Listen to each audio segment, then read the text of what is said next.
Show your support for the Untold Radio Network family of shows and join in on the conversation by using super stickers and super chats on YouTube. Got a question you want answered? Ask it live via a super chat and get real-time responses from our show's knowledgeable hosts and guests. Help keep the Untold Radio Network shows running strong. We need your support. Send your super chats and stickers now.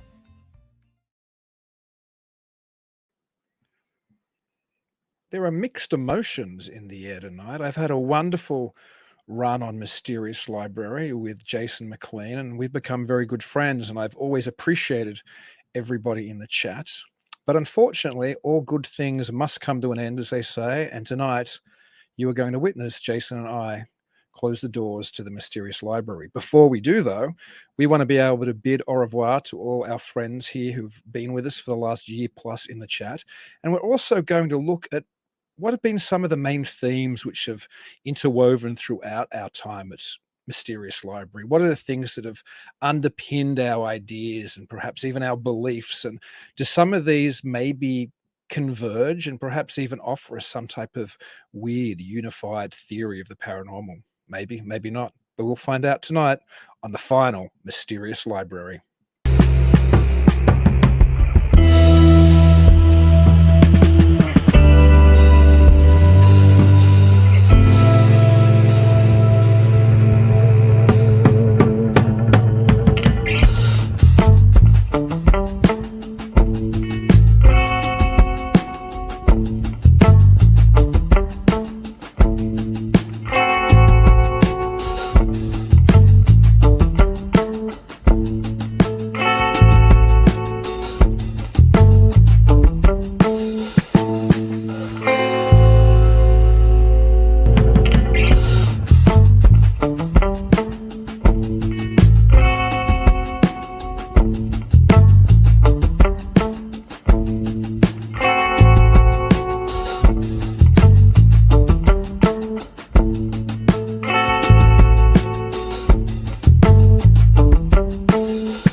It is a sad day, but like you said, all good things come to an end. It's what's the song? Closing time.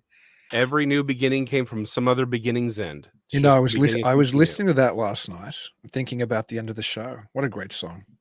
I love that song. Sorry, I stepped on you. Say the line again, because I stepped on you. I got so excited. Every new beginning comes from some other beginning's end. Although here's the thing, I love that song. It has been completely ruined for me. Because when they changed 1021, it was the alt rock station here for the longest time. It was the Edge, and they changed it over a couple of years ago to like 5 years ago, maybe 6. Anyway, it's been a while. To an all top 40 hit station. They played Closing Time for like a week, maybe 40. It was a long time. It was the last song, and then it just kept playing over and over and over until they released it. And I was like, okay, I like the song, but the bit's over. Please be done with this bit. Oh, it's so great. I mean, I actually, funnily enough, at Midwest Weird Fest last year, a filmmaker got, I suppose, the rights to the song, a short filmmaker, very talented short filmmaker. And he made a sci-fi film called Closing Time, where that song played an integral part to the story. And so, I mean, the film was great, but me, perhaps being one of the biggest fans of that song in the history of, like, I don't know, indie, alt, 90s fans of that type of music, I listened to it so much in the 90s, I could not play it. Like, when I was watching that film, like, the tears were rolling down my face from memories of being in bars with friends in those olden days. And we've got lots of lovely people sending us off in in the chat as well. So thank you to everybody who Yes, has thank joined you. us for this. We wish we were, as Ken Rock said, I could always see you guys sitting around a pub talking, and I was a fly on the wall. You'll be missed. I wish we could all have a send-off in some mysterious, maybe the mysterious library has a bar that we're yet to discover, and we all could have met there for the finale. But this will have to be the virtual bar finale. So A virtual pub. yeah, whatever your drink, be it alcoholic or otherwise, depending what your age is and what's appropriate where you are, feel free to get yourself a coffee. Or they got eggnog on sale now, I saw in Walmart. So Yes. apparently eggnog's back on sale. Get yourself an eggnog or something Yeah. stronger and enjoy us while we say goodbye to all of you.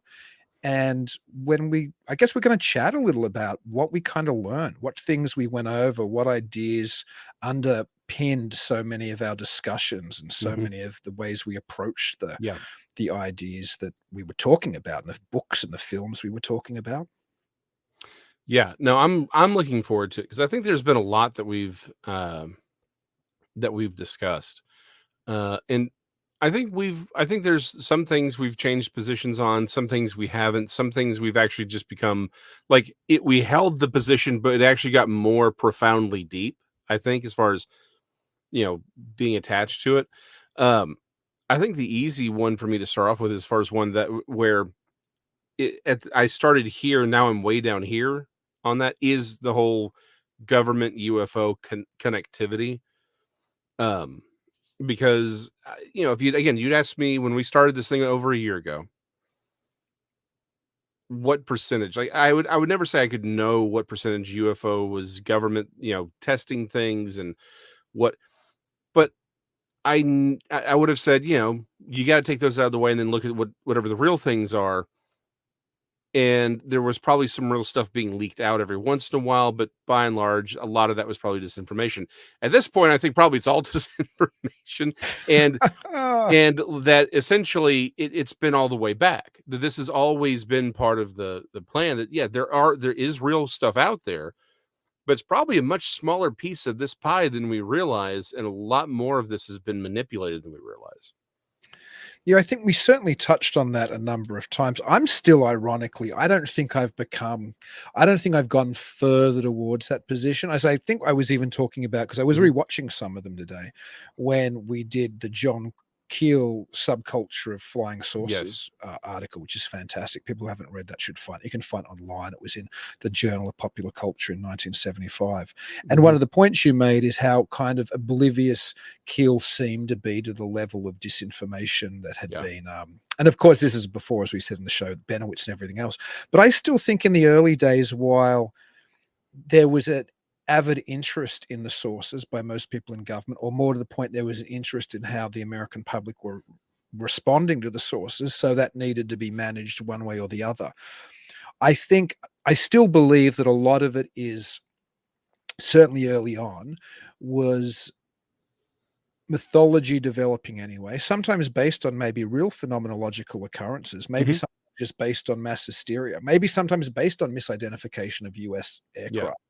But then I think, other than actively injecting new ideas into ufology, although that happened certainly by Benowitz, I agree with you fully there. I think they were happy to just spin it. Do you know what I mean? Like the story there, let's just spin the story. Let's just, see what kind of traction that could for our purposes, be it to, to throw a smoke screen up to the Soviets, be it so people looking in the skies didn't understand it was a U-2 spy plane, whatever. But yeah, I think I don't think I've changed that much on that position, but I do think looking at it objectively, like multiple episodes we talked about it, I think helps solidify some of my positions, if anything, on it. Having to articulate it is different to just thinking about it. So yeah, and that's the one thing this show has really allowed us to do, is look at things we may not have normally looked at in our day to day. It's like, okay, we're forced to look at some things that maybe we haven't looked at in a while, right?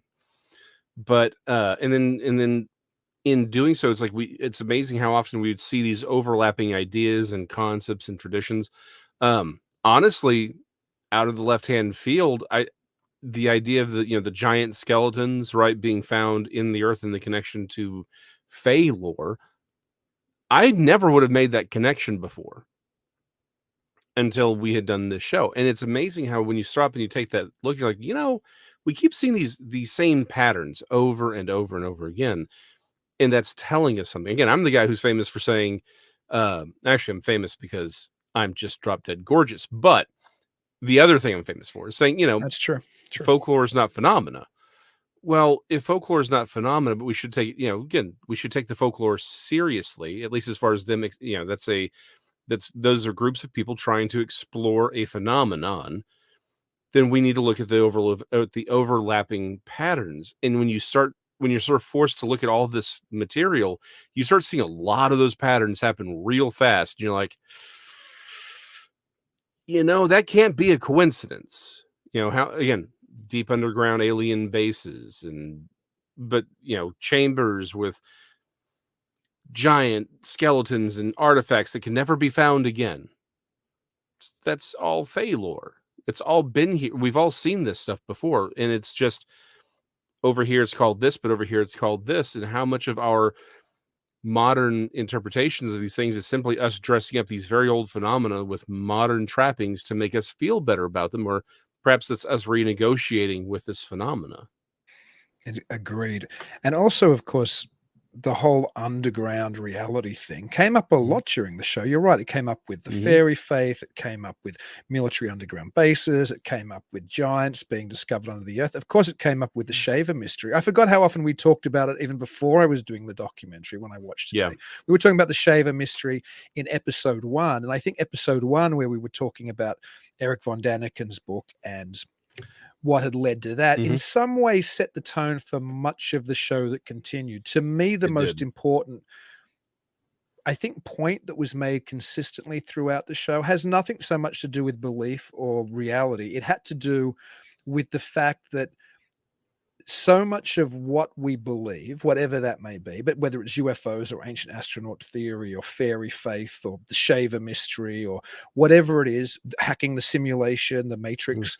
Yes. We make a mistake as human beings, as people who are interested in these things, if we look at the current explanation or any variant of it and don't put it within a historical timeline and don't put it within a cultural context, because so much of what we talked about you can trace back to the Middle Ages, to the ancient world, and all the way back to biblical and Sumerian times. I mean, so many of these things have these long, almost golden chains where you can trace the idea developing and keeping pace with what we expect and what we think. Now, you can take that observation and then say, what does that tell us about the phenomenon that we're studying or that we believe in? But the first point before you even get there, before you start then hypothesizing, well, maybe the spacemen have been with us forever, or maybe it's the demons, or maybe it's, a simulation that we're in, or whatever. Right. And we'll get to all of those interpretations. I think the first important thing that I hope this show has helped people who mightn't have thought about it before, and I'm sure a lot of our audience have, but to put whatever modern belief system you might have, or any belief you look at through history, to put it within that kind of chain, because most of these things, that whether it was like you were saying, the subterranean stuff, whether it's visitors from the sky, whether it's spiritual visitation from the other realm, whether it's the idea of, life forms interacting with us, which aren't us, but are as equally intelligent, or they're in the other dimension, or whatever. Almost every theme we looked at, hairy ape man, Bigfoot, whatever, almost everything we looked at, you can't understand it within the immediate cultural moment. And the problem in the Fortean and the UFO and the Bigfoot community is not that everybody doesn't. Some people do put it in a broader context, but too many people are happy to go, oh, and this isn't even in the community. This is out of, oh, tic-tac UFOs, that's a thing now. Oh, the government is saying it's something real there and the media are paying attention to it. Oh, it must be something new. But then you don't place this within a context which, forget about ancient astronaut theory, just the belief in other higher realms of intelligence interacting with us.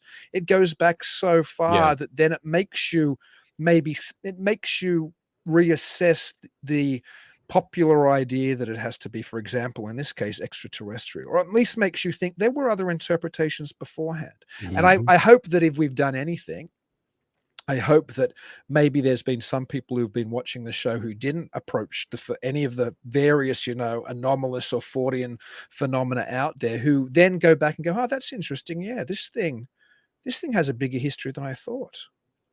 Yeah. Well, and not just the history, right? I mean, yes, history, absolutely. Like you said, we got to put it in that chain within these contexts to get a better look at it. But also how much of this is stuff that people just weren't aware of, right? Staying on the UFO track for just a moment. How many people were aware of all the times we have found out that the United States government has been deliberately hiding things or manipulating the culture, at least since the 1980s, right? Or late 70s, early 80s. It's like, how often are, with Richard Doty and the others, like maybe we're looking at things and we think we're looking at truth tellers, and what we're looking at is simply controlled opposition, not even controlled opposition, but straight out disinformation agents, or people who have been manipulated. They're honest, but the government's deliberately manipulating them. So it's not just that we have this chain of context, which we do need, but also the context of our modern world has been manipulated the entire time, and we seem to miss that. How often does the UFO culture just sort of forget its own history? And being able to put these, again, Norio Hayakawa, I think, was one of the best things we did, because it's like, here's somebody who was there at the beginning. Nobody ever seems to really talk about him anymore, but he has some really valuable insights that everyone just seems to brush off, because in many ways it's inconvenient to the narrative that perhaps is encouraged by the United States government and other governments or other organizations. And so we have cultural context of the past and how these ideas were fleshed out and thought about and interacted with. But then we even have our own modern culture. How often, we're not even really often we're not even really engaged in it within a proper understanding of the modern culture. And I like that we did that we looked at some of these other things, and we caught flack for it on more than one occasion, because they didn't want to look at what's right. A lot of people don't want to hear, hey, uh, we know this stuff's been lied about before. And by the way, this guy you're quoting is a known asset because he's admitted to it. Or here's the, government saying, yeah, no, we screwed you over. We did that. It's like we tend to forget. So it's not just the ancient or the old and the chain of understanding, but also where we are today is often just mislooked at. Again, Bigfootery, Sasquatchitis, whatever. The study of Bigfoot is basically 60 years old, but that's not very old. And how many people just had forgotten about people like Peter Byrne, the four horsemen of Bigfoot, of Sasquatch. How many people have forgotten some of the early stages and some of the development of this research? Again, how many people even knew who Charles Fort was anymore, or Ivan T. Sanderson? Well, too few, and that's the problem. And again, we live in, as D. Mitchell was just agreeing with us, that we live in this ahistorical kind of period. And I Mhm. think when you talk about people who don't, some people just don't want to know, because simply because of cognitive dissonance. You don't want to have your beliefs questioned, and if you do, you'll just double down on your beliefs. We know that. Yeah. That's just the way that many people, probably most of our belief systems, operate. It's a human flaw. And I think that leads to another theme, which I think is, we never really brought it together, although it's something I've thought about for a while. And looking back at the Mhm. episodes today, it made me realize that we've often been talking about deception, including self-deception, which is what you Yeah. were just talking about, a community or Mhm. individuals who deceive themselves. And so I think we can use that as a jumping off point to another point I wanted to make. So that is, there are people who, either through cognitive dissonance, or perhaps when dealing with the phenomenon itself, perhaps even witnesses, have been so conditioned to expect that a light in the sky is a saucer, that that's what they see. Or perhaps people have been exposed to so many alien abduction narratives over the years, both Yeah. in books and television and film and shows like ours. So many people are aware of what happens if they suffer a night terror, or if they have some Mhm. experience with something in their room.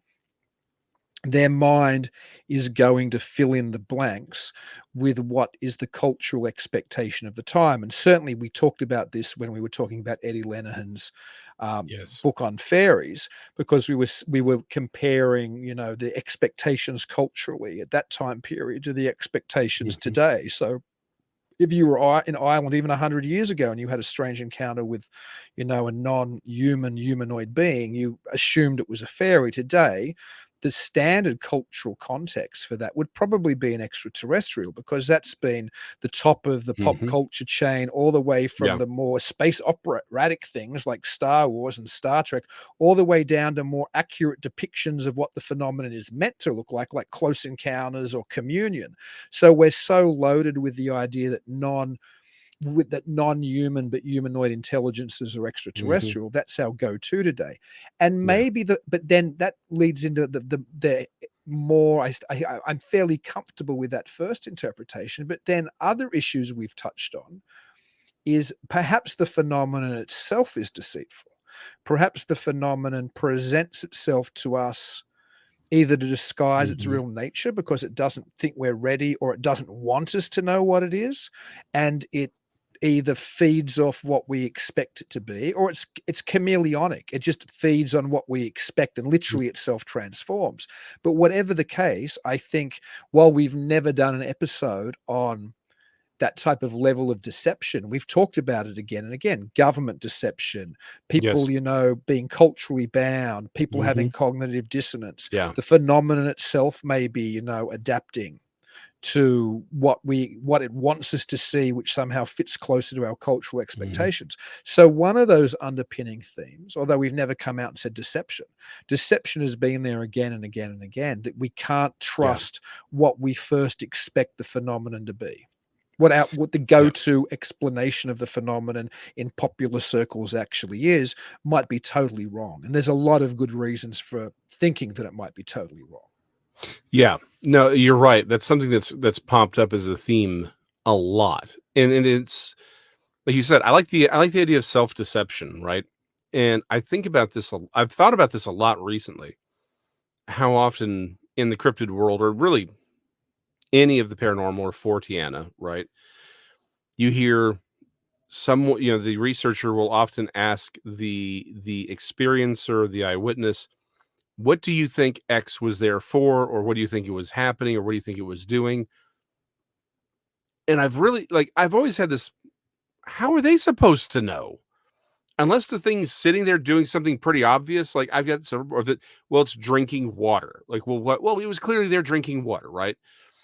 Or it's like it's a pig farm and it's stealing a pig. Okay, pretty obvious. But everything else, like, how is this person supposed to know what this thing that this person didn't even believe in until 10 seconds before the eyewitness saw it? How is it supposed to know what it was doing, what its ambitions were? Like, it didn't sit there and talk to him. But we have this idea that somehow the experiencer must have a better understanding of what they saw. And it's like, well, stop. As an artist, I'm here to tell you, the first time you see something, you don't actually see it. In fact, you're probably wrong about what you're seeing, unless it's something you have some at least degree of familiarity with and there's no emotions involved. Like, if I see a bottle, I know what bottles are, I can place them, I can usually see them pretty well. We tend to forget that if you're unfamiliar with something and there's not enough of your brain to sort of piece it together and figure out what it is, you don't actually see it. And I'm not kidding when I say this. You physically don't see it because your eyes don't see anything. Your brain does. Your eyes are just camcorders just receiving, and your brain is reinterpreting everything. And if you're unfamiliar with it, you can't see it. I wish I'd thought about it. I could have brought, there's a picture that I love that I've seen, and it's brilliant because it's a black and white photo. You put it up there, nobody sees what it is. You can't, most people will not know what this is by looking at it because it's how the picture's cropped. But you say it's a cow, immediately your brain puts it together and you can see the cow because your brain has to have enough information to interpret it. But we have these ideas, and it's like we ask this person, like this experiencer, like, what do you think it wants? They shouldn't know. But now whatever's in that person's head, right? Again, those cultural expectations start generating, and they say something, and now people in the field take it as a reliable idea and start interpret. So it's literally this Ouroboros of people of culture and concept and preconceived notions, essentially just deceiving itself over and over and over again, creating this self-fulfilling prophecy of what they look like, how they behave, what they're supposed to be. And we see that idea over and over again. Just everything seems to be reinterpreted because maybe it's being deceptive or we're being self-deceptive or maybe both.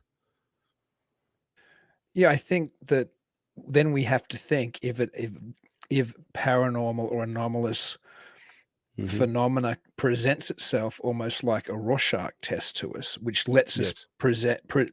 which lets us perceive it through our own personal and cultural lens, then you're right, it doubles down and becomes even more problematic if we think that whether the phenomenon or some other entity or some other human or non-human agency wants to manipulate that belief system and point us in a specific direction when we're dealing with the phenomenon. And certainly we can argue that quite clearly has been done, at least at the Paul Benowitz affair level.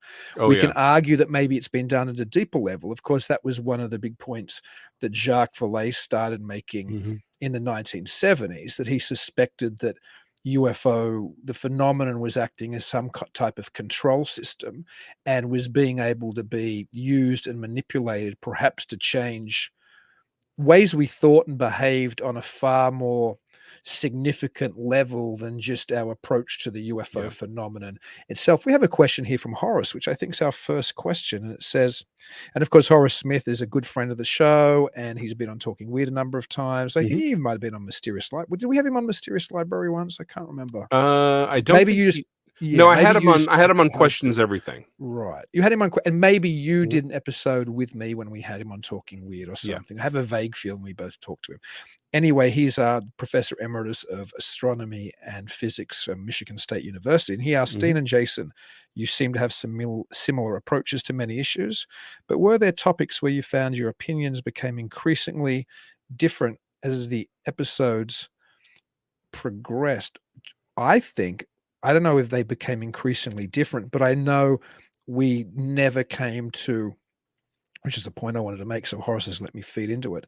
We never really came to an agreement on my position that if there is a North American cryptid ape running around in our woods, why hasn't somebody brought in the body, given the fact that there have been multiple encounters where people have said they've shot at it, given the encounter that people have said given the fact that people have said they've hit it, given the fact that there are more guns than people in most parts of rural America, it seems pretty surprising that we don't have a body. And I don't know if we became more separated on that point, but we certainly, I don't think ever came to the same place on that point, though. Yeah. Yeah, exactly. I don't think we've ever I don't think we ever really became further apart. Although I think the one thing is the whole UFO thing we already addressed, that I think I'm more convinced of direct government involvement in manipulation of the community than perhaps you are. But again, on the cryptid thing, I don't think we've never really changed positions, but we never really came to that. I think you're right. We never really came to that same understanding. And again, it's hard for me to not, because I'm not unsympathetic. I'm, as I've said for a long time, I'm 30 seconds from on any given day of saying it's all paranormal and just being out entirely. But I do think that there's at least evidence for a physical creature. However, I think where I've been for several years now is that a lot of what people encounter as Bigfoot, it ain't Bigfoot, that it is paranormal, that it is something more akin to the Fae. And we've talked about that, right? How often does Sasquatch and Bigfoot lore it's not just overlap, it's literally a repaint, right? Like if you had a Transformers growing up, right? That generation one, a lot of those toys were just called repaints. The most famous one would be Starscream, Thundercracker, and Skywarp, which were the F-15s. I'm sorry, F-14. Yeah, F-14s. They were the same toy, just painted differently. Cliff Jumper and Bumblebee, same exact toy, painted differently. So in many ways, a lot of Sasquatch lore is just Fae lore repainted as Sasquatch. So, and again, given my encounter at Brown Springs, it's real hard for me not to say, all right, Dean's right on this. Bigfoot is a paranormal thing exclusively. I'm holding on to the idea that there could still be a very, very, very small population running around because there is physical evidence that appears. However, as Dean's pointed out, it's an assumption that all paranormal phenomena cannot leave a consistent physical remains or physical evidence. So again, I don't think we've the points that we disagree on, I don't think we've ever changed. We've just never really been able to sync up on that. I think the Bigfoot body thing is actually useful and important beyond and above the reality of that tends to make people like me think there's not a physical ape man running around the American woods. Because if people are genuinely having encounters and experiences with, let's call them Sasquatch, and I think people genuinely are, but at the same time, if there's never any body, despite those type of, there's always the mythical story of somebody shot one and buried one, but none's been presented. So all of that becomes little more than, urban legend or folktale, really. The question then feeds into something bigger, and that is, we might accept to a degree that we don't have physical proof of extraterrestrials yet, and we might also feed into a belief, well, how can you physically prove the existence of spirits if they're from the other world? But maybe Bigfoot gives us a clue to all of these things. This lack of a Bigfoot body, maybe it starts to point us in a direction which some of us have long been leaning anyway, and that is that all of this phenomenon, or all of these phenomena, might actually be close to being called the one phenomenon. Maybe this points us towards a unified theory of the paranormal, that all and whatever. I'm not saying that doesn't give us the answer to what the unified theory is, although we can throw out some ideas, and I'm sure we will. Oh yeah. But maybe if there's an indication that Bigfoot, if not, we maybe shouldn't say it's never physical, because it leaves some traces apparently, and it grabs chickens and leaves footprints and puts handprints on windows and throws rocks and all these things which suggest an interaction with the physical. But we have the same thing with ghosts do all of these things. I mean, they mightn't grab chickens, but they open doors, they bang walls, they knock books off bookshelves, they do things which imply some level they do of leave ability to connect with the handprints. physical. There you go, they do. And ETs are much the same. We might never grab one and catch one, but there are crop circles, and there are, supposedly marks on people's bodies who've had, interactions with them. And there's people who get, eye kind of a glaucoma or, bad eyes from looking at them. So it seems that there's an impact of these things on the physical world, which implies some sense of physicality. But if they're not here physically in the sense that, I don't know, that a cat is here all the time, or you and I are here all the time, if they don't seem to be a part of this reality consistently enough that we ever get physical proof that we can lock down, maybe Bigfoot and ETs are closer to what we think of as ghosts. Whether ghosts are really the deceased dead or not, that might be just another, as we were talking about before, cultural expectation of what these non-human intelligences which interact with us are. And I think we've looked at, like, Joshua Cutchin's book, for example, Ecology of Souls, and we've also of course talked about him and Timothy Renner's Where the Footprints End. So I guess Cutchin went through this development of seeing these type of through lines in various phenomena. So in the Bigfoot book, where the footprints end, it kind of links fairy faith to Bigfoot, as you were saying before. But then eventually he comes up with a kind of unified theory of the paranormal, although he doesn't term it that, but that's kind of what he did, that all of this relates to the dead. Bigfoot, UFOs, all types of paranormal experiences, all type of religious experiences and out-of-body experiences and shamanic traditions. All of this somehow links with the dead. Mm-hmm. Oh, So yeah.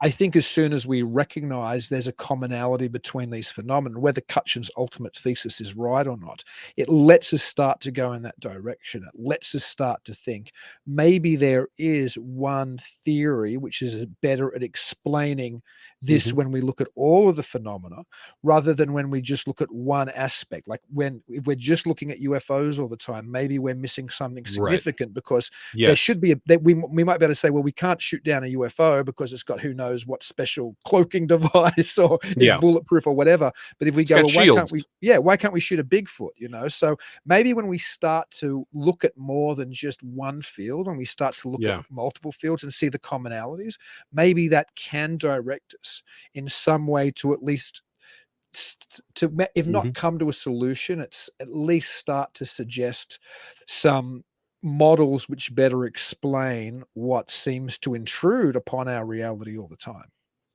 Well, I think in the case of Bigfoot, it's because the slow blade is what penetrates the shield. Actually, we've got two really quick questions I think are probably really at the heart of this. Like Ed Schultz asks, has anyone ever recovered Bigfoot droppings? So, real quick, from a scientific perspective, you can't say until you have a Bigfoot in hand and you see it take a dump, you can't say what Bigfoot droppings look like. You just can't. However, there have been scat that is anomalous that has been collected by professionals, and everyone's like, we don't know what it is. We can just say it's scat that is inconsistent with known animals, and it is of a size and etc. that it would be consistent with such a thing. That's often overlooked and not really discussed. Texas Jack having probably the most important point. In fact, I had to look this up because it was going to bug me. Texas Jack says, I'm pretty sure Starscream was an F-15, not a Tomcat, but it's been a while. I triple checked. He wasn't. The original Gen 1 was an F-14 Tomcat because he had the swept wing thing going. He was not an F-15. They may have made him an F-15 like later shows or whatever, but he was originally an F-14 Tomcat. Oh, real fun for just 2 seconds. Jetfire, which was one of the characters in one of the toys, was originally for those of you who remember Robotech, that toy was originally the Veritech fighter from Robotech. They switched out the heads, and there was this big Golden Harvest and Hasbro had this big and Marvel Productions at the time had this big fight over who owned what, which is why like the first generation of toys that for Macross and Robotech that came out didn't really transform because there was a lot of copyright issues on that. Okay, back to the point. Unified theories of everything. Numbers 42. It's so you're right. I think that if we look at things holistically, we take that step back because everyone's like, I'm going to look at Bigfoot. I'm going to look at Dogman. I'm going to look at ghosts. I'm going to look at the Chupacabra. And I'm going to look at UFOs, and everything's individualized. It's very easy to lose these patterns that we keep talking about. All these overlapping thoughts and patterns and familiarities get sort of swept aside because we're looking at these highly, very specialized things. And oftentimes the problem is the deeper you get into that research, the more you do see the snake eating its own tail because everyone's feeding off the same thing. And so at a certain point, the accounts start sounding a little too familiar, right? Shirley Covington Montana's always said she only cares about someone's first encounter. She doesn't care about the second because the first encounter is unexpected. There's no expectations, but by the time the second one rolls around, now you've got a lot of preconceived notions in your head. You've gone into the lore, you've got into what people talk about it. So now you have all this material in your head that wasn't there the first time.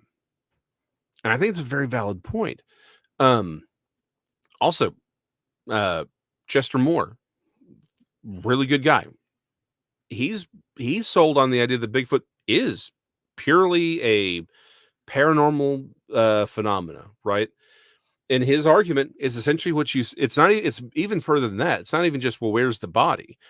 Because I think you can make a really good argument for why we wouldn't find a body, right? But his whole point is he works with, because he is a professional outdoorsman, all of that. His whole point is, I know the best naturalists in the world. Nobody's gotten close to these things. Because I know the best naturalists in the world, people who can find anything, anywhere, anytime, and no one's come up with anything. So that's his whole point. And it's real hard. Like I said, given what happened to me at Brown Springs, it's real hard for me not to just say paranormal. Because it would, in many ways, it would be much easier to explain almost everything in that worldview, right? Saying it's all paranormal, it's all creating that illusion so that we don't really see what it really is, see it for what it is, right? It would be very, very easy for me to do that. It's just, again, and maybe this is my failing. Maybe I just have too much expectation that if we're seeing a lot of material evidence that must mean a material thing. But like you said, that may be a flaw in my assumptions, because it's not like we don't even see supernatural beings eating things in the Bible or leaving material and moving. Like, you're right. There's plenty of reason to suspect that, particularly, some sort of powerful or higher up supernatural being could just take a physical form. And if it's physical, it may be completely organic, meaning it has DNA. It leaves scat. It leaves footprints. It needs to eat, right? That's the assumption that it wouldn't need to do those things, that's an assumption on my part. And you know what happens when you make an assumption? Umption never likes it. Yeah. That's all I'm saying. I do think also that while there are a number of different, I suppose, theories that we can jump into, I might touch on one that we did hit a couple times in relation to this, because we did an episode on the Matrix, and we also did an episode on an article which talked about if we're living in a simulation, Yes. how do we hack it? I'm less interested in whether we're really living in a computer matrix or whether we really can hack the simulation that we're in. But if we are living in a reality which is subservient or below a higher level of reality, whether that's because I'm a brain in a vat and all of this is just an illusion, or whether it's because it's like the Matrix and I'm in some big computer system, or whether it's an older Neoplatonic or Gnostic truth about this world being, an imperfect world below a higher spiritual truth, or whether it's even a more biblical tradition, like particularly spoken about with Michael Heiser, where there's an unseen world which interacts with us and is some way realer than our world. Whatever type of theology or philosophy or approach you want to take to look at that simulation model, I think it's an excellent model which would explain how something can come and go and leave physical traces. Because if you're a computer programmer and you want to have a character that comes into a game, like, I don't know, what's a popular, I'm thinking of like 90s era games like Doom or, movies like games like that. But my point is, if you were a computer programmer and wanted to make a demon just walk through a wall, you absolutely could with no problem. And you could still have it be able to come and carve the character up and smash whatever you wanted it to do. And it could still go into, it could still leave that reality. So if you were a computer, if you were the little Doom soldier in that, it would still be a very real physical reality for you, where you saw the blood it had left and the gash it had left on your, chest and the bottle that had smashed. But the computer programmer can take it out of reality like that, right? His name is Doom Guy, and you will put respect on his name. Doom Guy can take it out of reality like that. There you go. But my point is, I don't actually think we're living a computer simulation, just to throw it out there. But as a model, and however you want to take that, it's been with us for a very long time, that idea, literally going back to at least Neoplatonism and Gnosticism. And you can argue there's suggestions even in the Torah that this reality is subservient to a higher spiritual reality. And certainly throughout most mythologies, things from elsewhere can come and interact with us in a physical way, but we can't just go and find them on Olympus. They might be at Olympus, but we can't just go there and hang out with them. It's another space. Fairy lore is the same. The idea that it's parallel reality to us, it comes and goes. We can find them maybe if they want us to, or maybe if they leave a door open. But again and again, our culture has suggested this other reality coexisting with ours, which can come in and act as physically as we can and then go again. So I think some model of the simulation theory works very well as a unified theory for the paranormal. And that, again, doesn't mean I'm saying we're actually living in a computer Yeah, matrix. it's But a that's a wonderful metaphor. allegory or a wonderful metaphor for perhaps what Yeah. then does explain why Bigfoot seems physical and acts like it's physical, because when it's here, it is physical, but it goes again. And maybe it's the same with Mhm. sources and the same with everything else. So I think Mhm. because I teased about a unified theory of the paranormal, I don't know what the actual ultimate truth is, but I think something like that has to me makes a lot of a lot of sense to explain Mhm. all kinds of phenomena which normally aren't grouped together. Yeah. No, I tend to agree. Again, this is one of those things where instead of us wrestling around, I think I'm very much with you. I've actually used the um, computer or the video game metaphor for a long time now. Specifically, the original Mario Brothers, right? Where it's like if you were to try to talk to the original Mario, how would you describe the idea of around? Right? It would mean nothing to him, and that's the thing is any metaphor we try to come up with for this reality may not actually work because we just don't have that idea or that frame of reference. So I've used that for a long time, but I think you're right. And again, I've used the sort of Sims. It's like, what if we're like Sims? And essentially, God is outside the computer system entirely, but essentially, it's a lesser version of what's above. Like you said, very old concept. But to your point, it's a different part of the code, right? It's like the supernatural is a higher part of the code. It's a very different part of the code, but that when it becomes part of our code, and I think this is going to answer Ken's question, right? He says if Bigfoot is a multidimensional creature, then why would it need to eat thus droppings? And and this goes back to what I think Dean's saying and myself at this point that let's go back to your Doom guy analogy because it is Doom guy. Um, it if you're the programmer, you can have one of the demons pop up. It's physical to interact with him, but it can become again unphysical to leave, right? That's part of the program. It's able to do that. But to your point, it may not, we sort of see physical like the holograms and the holodeck of Star Trek, right? Where it's not really there, but it's an illusion that's there, but it's still physical. But what if in order for the supernatural entity to become and to interact with us fully, it becomes organic? It's a temporary organic, skin, but it's not just external. It's a truly organic entity and therefore would have needs of eating, drinking, defecating. Um, and so it's one of those things where that may be the answer to this question is why because again we don't find this scat everywhere. You would imagine even if it's a very small population like my stipulation is very small, maybe less than 5,000 in the lower 48. If you get to Canada, nobody actually lives in Canada. There could be whole empires running around riding woolly mammoths. We would never know. And everyone's like, there's 30 million people who live in Canada. More than half, I think it's even 2/3 of Canadians live below the 40. It's the 49th parallel. That's the top border. I never remember. It's the 48th or 49th. Yeah, Something 48th, like 49th. that. Yeah, whatever that parallel is, that where America's one big line. More than 2/3 of Canadians live below that line. People, Canada is empty. It is a vast, empty wasteland. There could be dinosaurs. There could be Bigfoot riding woolly mammoths and giant beavers and skinwalkers riding dinosaurs. We'd never know. We would never know. Anyway, but like if it's less than 5,000, you'd still expect to find way more scat. You just would. Like I've got a lot of answers for it, but even I'm like, you'd think a few of these things would pop up a little more often. Like you do. So it's very hard to not say, well, maybe the solution here is they're not always physical, but when they are physical, they are organic.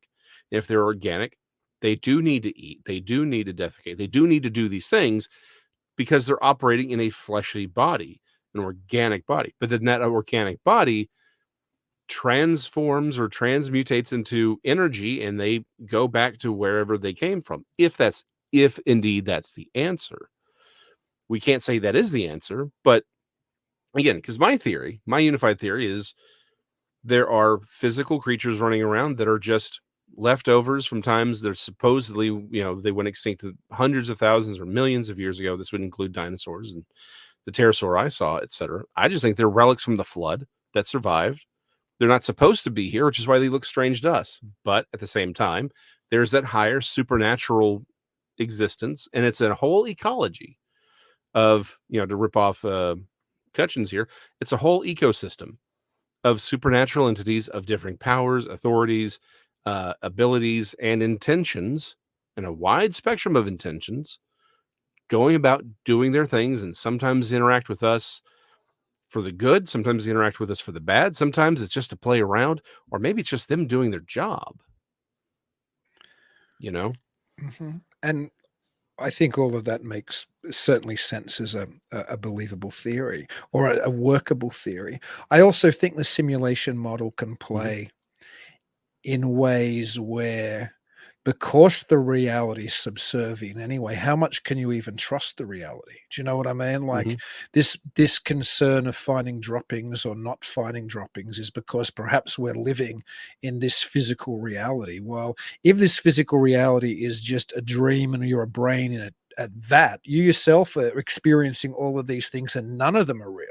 Right. Do you know what I mean? Like and I'm using again the brain in the vat thing just as a metaphor, but that your droppings aren't real, the Bigfoot's droppings aren't real. There is it's just no a matter of there's nothing there anyway. It's all just kind of an illusion. And perhaps listen, I'm not a physicist, so I'm not going to pretend to be, but I certainly know at some levels of physics they start to talk about as just being vibration, and like that the table isn't really as solid as we think it is, and it's just the way that we're interacting with this physicality, and perhaps some of that is perception driven as well. And perhaps we don't even, when we talk about reality, it's like we're a character on a page on a book that's all of a sudden becomes somewhat self-conscious and is talking about reality, but the reality on that really two-dimensional page book, it has no concept of what the reality out there is. Yes. You know what I mean? So just because somebody drops an ink stain on that book and it looks like, oh, there's a rock. No, it's just an ink stain, but that's the only way you can perceive it. So maybe everything we perceive, and now it's getting a little bit esoteric, I know, but maybe everything we perceive is but a dream within a dream.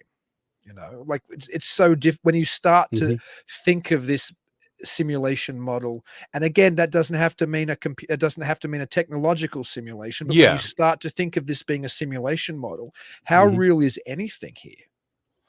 It's holograms all the way down. Exactly. Star Trek nerds who are up on Star Trek will get that. Will actually get that reference, and it's funnier than I think. Real quick, I think Donnie actually means this for me because he harasses me all the time, as he should. He says, wait, so your rationale, paranormal things can't, because he is talking to me when I was talking. He's like, how do you know, sir? How do you know? Yes, you're right. And that I threw that out there. My flaw may be that my conceit here is that I'm assuming a lot about supernatural entities. That's my entire point, is if it's true that these things do take physicality, but it's not just physicality, it's true organic material. And then they have those biological requirements. My assumption is that that's not a requirement, and that's an assumption on my part. That's the problem. That is my assumption, and that may be the inherent flaw, because that's the problem, right? We're all working from what we can test. There is no Spookatron 5000, patent pending, right? There is no objective way to observe this phenomena at all. And here's the worst part. What if a lot of this phenomena is literally in our heads? Not even that it's not real. You could take it that way. But what I mean is, what if a lot of this phenomena is simply the result of random EM fields and radiation that we're unfamiliar with? It just screws with our heads, and we don't know why that stuff's there. Maybe we don't really understand the physical world as well as we think. And there is, because we find all these random EM fields. What if that's the problem? There are random EM fields, and maybe some of these random EM fields generate in the same areas over and over again. So when we show up, our brains are literally being screwed with, and there's nothing there, but we think there is, and we generate it all in our head. I don't think that answers everything, but that's a real possibility we need to throw that out there. It's like, that's a possibility. That was a point Keel made frequently, actually. He often said, I wonder what would happen if you saw a UFO contactee during his experience. Would he Mhm. just be standing like a statue and staring eyes glazed at the sky, or words to that extent? Yeah. So when somebody there isn't there with the witness, or maybe it happens to multiple people, if there was an objective eye, and it's Mhm. hard to even say when we're talking Yeah, about what would objective simulation, even what be? an objective eye can Yeah. be, but are there times when people are having experiences and they're just locked in some fugue state and believe that they're having this experience? So maybe that feeds into what Ed Schultz is asked here, and he says, and what are the world of dreams, just in our heads or other dimensions of reality? Ed's been a great friend of the show, and he used to be known as a Yes. psychic priest, Mhm. and he's got a book coming out with his memoirs of a psychic priest shortly, which is just fascinating. But maybe that's what a lot of esoteric traditions have suggested, that there isn't as clear a division between dreams and Mhm. reality as we've often thought. And that runs through a lot of esotericism. It's like a lot of people who think they can astral travel at night. Are they actually Yeah. genuinely going somewhere else? Or is it just a dream state? Or is there even at that level of reality a distinction? And Yeah. this is where it kind of folds in on itself, all of this thinking, and you can go into a reality where you can't even guarantee if the person you're talking to is real. Mhm. And I don't really mean to do that, but I think it's worth Mhm. assessing Yeah. how perhaps these things do explain an aspect of reality, or perhaps an aspect above our reality, that we don't Mhm. normally take into account when we're driving between our cubicle and our living room Yeah. couch, when we're either watching Netflix or, working on a laptop in the office or whatever. My point is that we're so trapped in this immediate reality. There might Mhm. be something much bigger and much broader that we're missing out on. And perhaps lots of the religious and folkloric traditions Mhm. over the past were more conscious of this because they weren't quite as trapped in the type of Yeah. postmodern material reality that we're trapped in. They were more in contact with nature and the stars, and Yeah. somehow this made them also more in contact with whatever this Mhm. other reality was. Or maybe even, and maybe this is one of those things where the problem is maybe they were just more willing to deal with things in a very in a less scientific way. And what I mean is, science has made everything just a material thing, right? Like, everything is like this cup, water. Yeah, I'm not the only one, but this is, you want to know, redneck? I save the plastic cups to reuse. That's how redneck I am. Um, and it's the fact that I don't have, like, mason jars and things like that. It's just due to the fact that I just don't buy them. You should have Um, mason jars. You're in Texas. yeah, For well, heaven's hey, hey, sakes. hey, my redneckedness has a stopping point. Um, but like, Heiser famously said, and I thought about it, and I'm like, that's a great point. I think I've made it on another show. You should be willing to read the Bible like it's fiction, not because it's not true, but meaning when we read fiction, we look for patterns and themes and overall, we look for literary devices. The problem is, when we go to the biblical text, we don't look for those things, and we miss them, and we miss a lot of the larger points. I think people in the past were willing to look at reality with this broader thematic view, right? And they sort of assumed that there was meaning, that there was action. Whereas we're like, nope, unless you can put it and dissect it and put it on a microscope, it's not real. And that's what we mean by real, is that which can be put into a lab and poked with a scientific stick, and it would literally just be a stick. Like, if you can't do that, then it's not real. And it's like, well, maybe the real issue is we're the closed-minded ones. With our hubris of modernity, that we think we can really understand the nature of the universe. And so we cut ourselves off from the actual reality of the universe, because the universe it doesn't play by the rules we want it to play by. Quite possibly. I'm sure we can't just, or maybe if we understood the universe, we could make it play more by our rules. That's certainly Mhm. the general new age concept, which I don't actually subscribe to, but it's interesting. Now, here's the most important question of the night, and we haven't addressed it, and we Yes. should be before we say farewell. And that is from my very good friend, Bridget Hales. And she says, I'm only new to this, so may I ask, what do the two of you think of the famous Patterson, Gimel, and Bigfoot? Okay, she found the one thing that we're gonna do some jello wrestling over. That's what this is. All right, Dean, I will let you put forth your heretical views. Well, I see no reason that it couldn't be a man in a suit, frankly. Now, it might be a very good suit, and I've seen is it Bob Hieronymus? Is that who Yeah. it is? Mm-hmm. I've seen his walk, and it's exactly the same as Paddy, as the Bigfoot's called in that. It's Paddy's stride. So he's either replicated Paddy's stride, or he is Paddy. Now, I know that annoys people, particularly in the Bigfoot community, and I could be wrong, but if I had to place a bet, like right now, if it was like $1 million, is it a man in a suit or is it a flesh and blood Bigfoot? I'd place it on the man in a suit. Now, if you gave me perhaps if you told me ahead of time, we're actually are living in a simulation, what is it? I'd go, oh, it's just a projected down Bigfoot from another reality. But because I'm not 100% sure of that, I go with a man in a suit. Yeah. I will fervently disagree, and let me correct Dean here, who is wrong and in danger of hellfire. So the thing about I would think I think the better argument is actually being genuine, because the better we look at it, and in fact, Doug Hijack, the guy who started all of this, producer of Monster Quest, the man's a legend. He's been, again, the closer we look at the film, the more our technology advances, so we can get better looks at what's actually happening on Paddy. We can stabilize it, clear it up. He's found, I don't want to step on any toes, but he's found some things. Again, you can go watch his show. They talked about this at the virtual conference they did.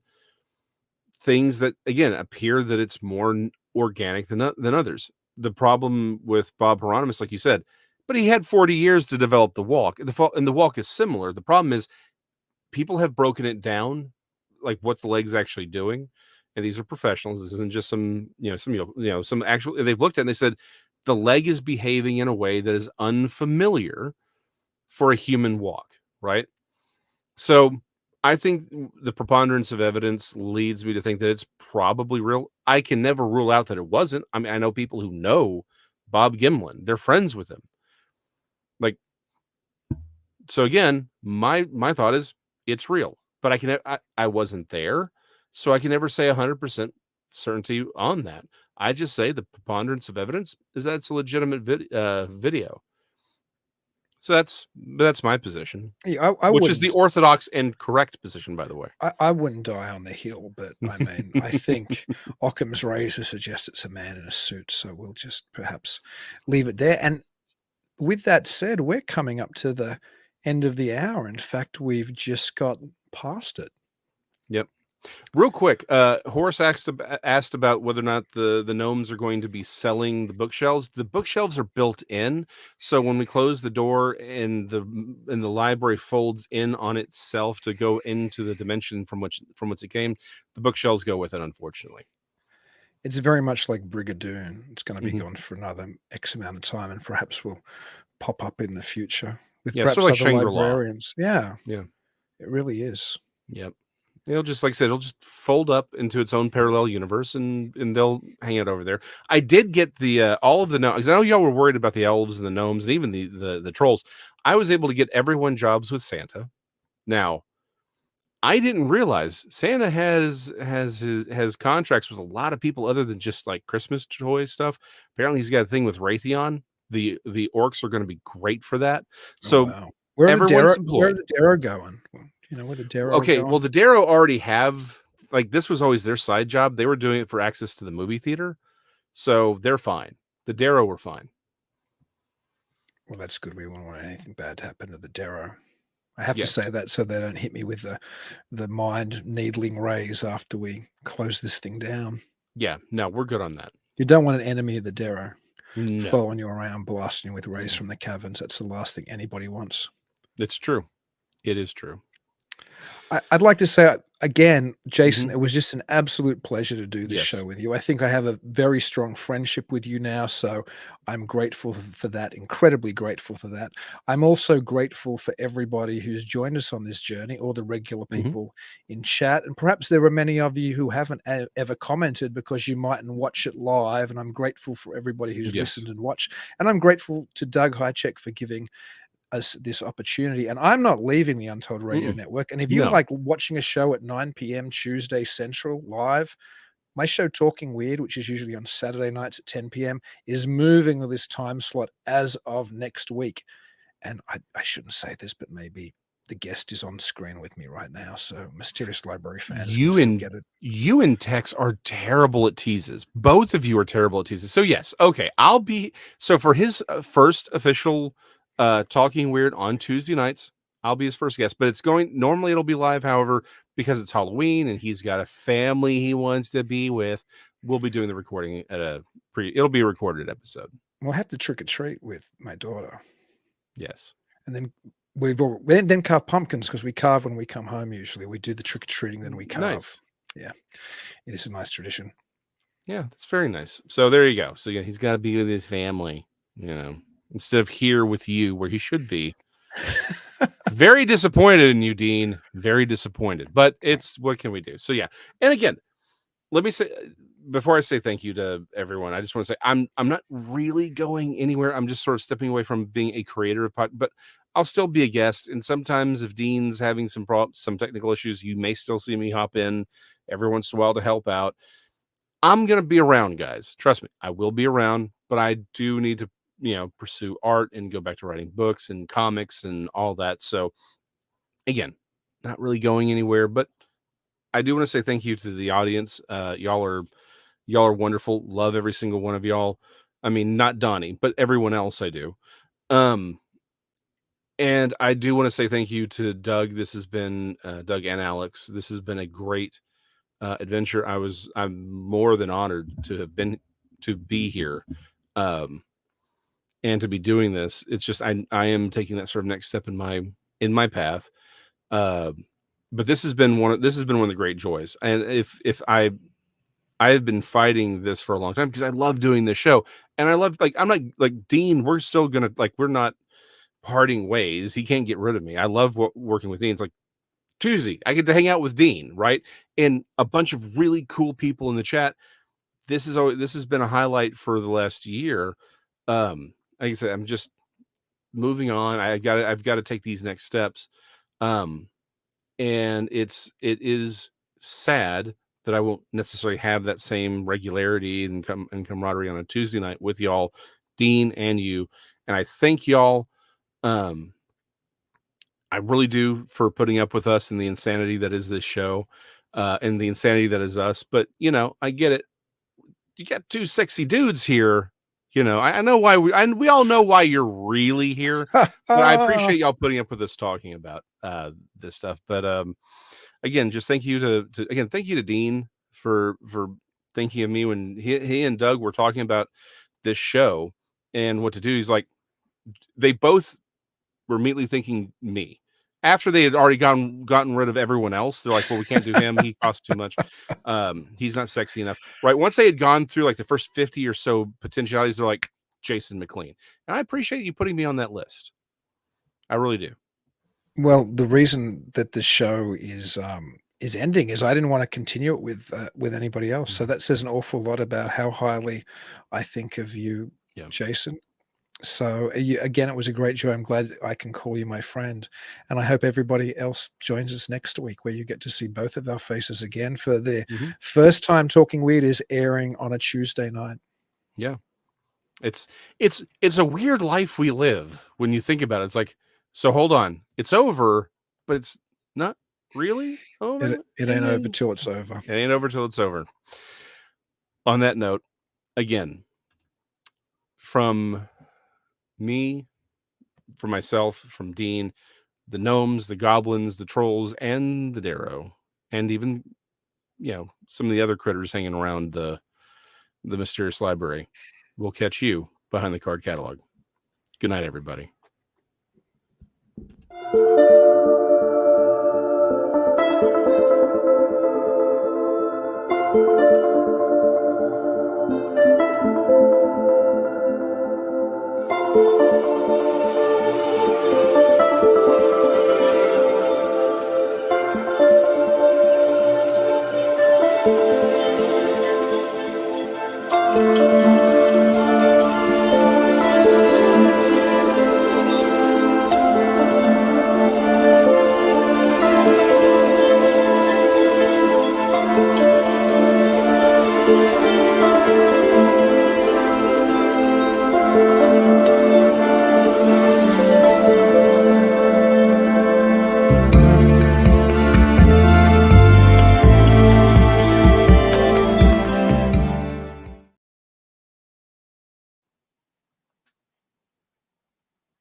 Sorry, folks. Library's closed.